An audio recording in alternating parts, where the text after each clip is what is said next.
Live from the Heaviside Lair. With Richard Ridge from BroadwayWorld. Come down to PAC to see Cats, the Jellicle Ball. Meow.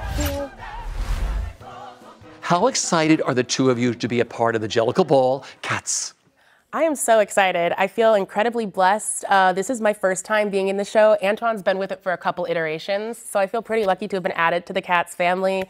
I don't know, I didn't expect to be a part of this, and I did not expect the response. It's been a huge, huge step for my career and my heart.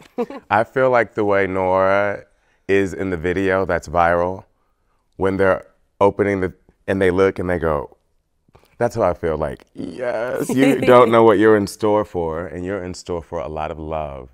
Because tell me what's made this so special. This is so unique. Fans are coming in from all over the world to get a ticket to this show. What's made it so special for you? I think to be able to see a group of majority Black and brown queer people on a stage is something that is incredibly radical. And on top of that, it's a story that is about joy.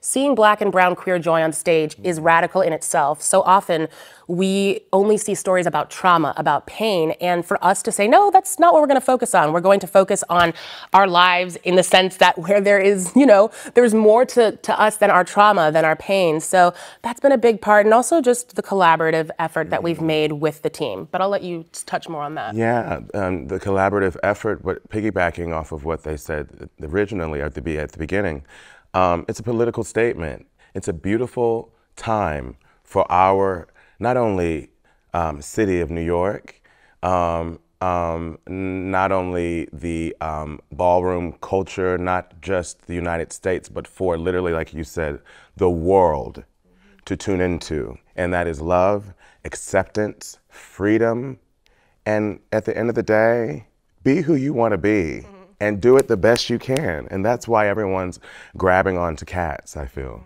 Well, let's talk about the fan base. I mean, you walk into this building, people have seen this show 2 and 3 times. They're bringing people back to the show. What is it like meeting the fans of this show? It's really exciting because I think every single fan that comes sees themselves in somebody on that stage. And quite often, there are people who do not see somebody who looks like me on stage doing what I do. So as you know, a fat, Black, non-binary person, I've had a lot of folks who are either plus size or non-binary come up to me and tell me how much it means to be able to see not just this body on stage, but a celebration of this body, and for it to be like, it's not just about my size. I happen to be a fat, Black individual, but who is on stage. That doesn't define me, but it is celebrated and it is treated as if like, yeah, and I'm sexy and I'm hot and I'm valid. It's fun seeing people, like they said, be reaffirmed in front of your eyes. You see this, I am who I am, and it's fabulous.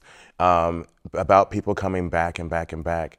That is, as we say, a gag. And it's a beautiful one. It really is magical. It's what live theater is about, and being able to see that every night, even when after our first number, and the love that they give, it's magical. It's why we study. It's why we love it.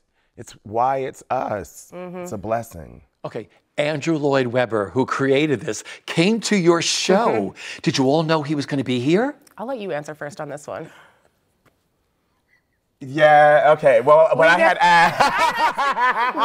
I had asked. I said if he's coming, then I need to know. Yeah, so, but you know, we kept it hush-hush, but he absolutely loved it. He absolutely loved it. He said it was fantastic. Yeah. So meeting him that night, did you notice him in the house when you were on stage? I did not notice him in the house, but I do have a pretty funny story. So at the end of the show, I take the service elevator because I was dealing with a little knee issue. And so at the end of the show, I am in just a sparkly red bra. So I'm in the elevator and I hear somebody go, hold the elevator, please. And I was like, okay. So I hold it, and then all of a sudden I see turn the corner, Andrew Lloyd Webber and his entire team. And I go, oh no.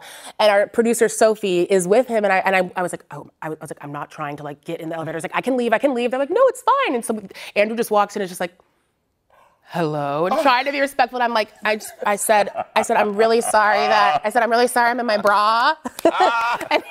and everybody on the team, they're like, it was great, we loved it. But I was kicking myself because I said, of course, the first time that I meet him after this, I'm in a bra in this elevator in the corner trying to be demure. That is the best story. I mean, he's been around theater people his whole life. I know. Yeah. Wow. I know. It was really funny. The look you all have. Talk about how many costumes are in this show about? Oh, God, I couldn't even tell you. A lot. A lot. Queen Jean put her foot in it. Oh, she's an incredible costume designer. And the thing about her work is that it's referential and dramaturgical. I mean, the ways in which she references, I would say for like Bustopher, when I have my spat suit, it's the traditional Bustopher, but it's tailored in a way to look like Gladys Bentley. And like, I think for Macavity, I don't know what things she's drawn from for Macavity, but so much of her stuff is drawn from, you know, like haute couture or the underground scene or queer artists from the past who influenced our culture so much but might not be known. So that's a lot of where the costumes are coming from. To touch on that real quick, dramatically, she approached Macavity. We approached Macavity. That's why there's an orange fur. He's the ginger cat. Ginger hair, which is Nakia Mathis. It really took a village and all hands were on deck, and it was a collaborative experience to the fullest. It was a gag for me. The first time you saw yourselves in the mirror, done up as your characters, what went through your mind? Well, I'm not gonna curse, but I felt like a bad bee because I get to have this really fun duality of androgyny and then so the hyper masculine and the hyper feminine. So my first thing is I have this suit on, but it's a tearaway suit, and underneath it is this corset and garters, and it's really cool to get to be able to see those two sides of myself. So I felt really affirmed. I felt like a Power Ranger of ballroom, which is what I was low-key going for. I wanted to be like a superhero with the shields on my forearms and the black and silver and then the owl, because, you know, I noticed, you know, everything. It's very much, you know, superhero. Yeah. Now, you have 2 choreographers and 2 directors. Talk about the creative process of being in the room with all 4 of them and making this all, making magic. Well, I know personally, I got to give the kudos to, aside from Jalen and Bill, which it was Bill's original vision, and he went after and got Omari. And Omari, from my understanding, is the one who matched each character up with what they will walk. Yes. So for Macavity, labels. For Bustopher, Luscious body. period. And that is a gag. And then Arturo came on board as well as choreographer.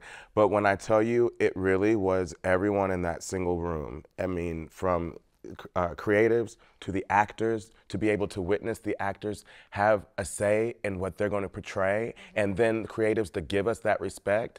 It's the future, I pray, towards the right direction in theater. Yes, it was really great, and I think that, you know, our choreographers and our directors, the boundaries would meld because our choreographers had a very directorial approach, and then a lot of the things our directors did were also staging that felt choreographic. So there was a lot of overlap, and obviously, you know, having that many people in the room has its own challenges, but I think we navigated it pretty well. For me, for doing this for the first time, it also taught me how I have to sometimes adjust the way that I work to be able to be the best team player that I can be. So I'm very thankful to everybody in this process for giving me that opportunity and patience. Amen. What is one of the best parts of the show that you don't do? I know you can't step out of the show to watch it, but you're all up there doing your thing, and like when you can sort of like step out for a second and say, I love that part of the show. Well, let me say this one that I always tell Antwayn that I really like that he does. There's this part in Rum Tum Tugger during Realness where Antwayn comes out to walk Thug Realness and does this dance move where it is just, it hits so hard. It's one of these little parts, but there's something about it that is just so funky, and every time I see it, I'm smiling and I'm like, I want to learn how to do that. That's hard. Good. Thank you. I like the entrance of Old Deuteronomy.